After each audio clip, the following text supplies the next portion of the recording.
Assalamualaikum warahmatullahi wabarakatuh.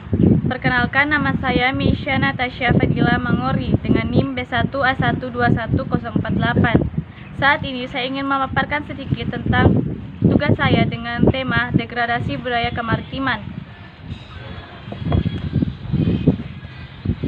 Degradasi kebudayaan maritim merupakan salah satu isu strategis yang harus diperhatikan oleh pemerintah baru hasil pemilihan presiden 2014. Isu ini sangat penting mengingat pada tahun 1994 PBB telah menetapkan Indonesia sebagai negara kepulauan terbesar di dunia. Ketetapan dan ketentuan mengenai negara kepulauan sendiri mengacu pada keputusan UNCLOS 3 yang ditetapkan oleh PBB pada tahun 1982. Bagi negara-negara yang telah ditetapkan oleh PBB sebagai negara kepulauan seperti Indonesia, Filipina, Maladewa, dan Seychelles. Ketetapan UNCLOS memberikan kepastian hukum akan kedaulatan wilayah mereka di laut. UNCLOS memperkuat klaim satu negara bahwa laut adalah pemersatu wilayah, bukan pemisah.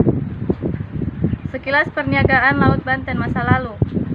Satu hal yang digarisbawahi oleh Reid dalam konteks sistem perdagangan di kawasan Asia Tenggara pada umumnya adalah kecenderungan para pihak yang terlibat dalam perdagangan pada masa ini bukan berbasiskan kelas seperti apa yang terjadi di Eropa, melainkan berbasiskan kelompok, etnis, dan suku bangsa.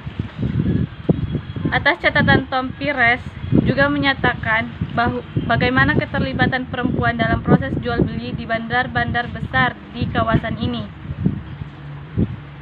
2. Masa perniagaan maritim Banten.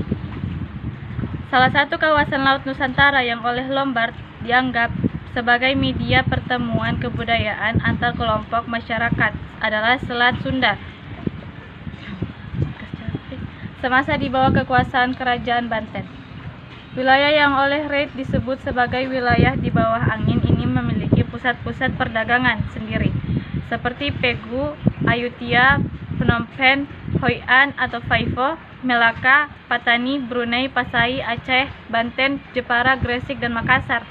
Kota-kota ini cukup berpengaruh sampai ketika kolonial masuk dan menguasai beberapa titik penting yang kemudian menggantikan peranan kota-kota itu seperti Portugis di Malaka, Belanda di Batavia, dan Manila di bawah kekuasaan Spanyol. 3. Degradasi perniagaan maritim Banten. Degradasi pelabuhan laut Banten di masa lalu tak bisa lepas dari peranan kolonial Belanda yang pada sekitar tahun 1605 mulai memikirkan untuk mencari pelabuhan baru yang bisa menggantikan posisi Banten. Sebenarnya degradasi kerajaan Banten yang memiliki orientasi ekonomi politik maritim cukup kuat, berjalan beriringan atau dalam satu kurun waktu dengan proses degradasi kekuatan kerajaan-kerajaan lain di Nusantara, termasuk beberapa kerajaan maritim besar di Asia Tenggara.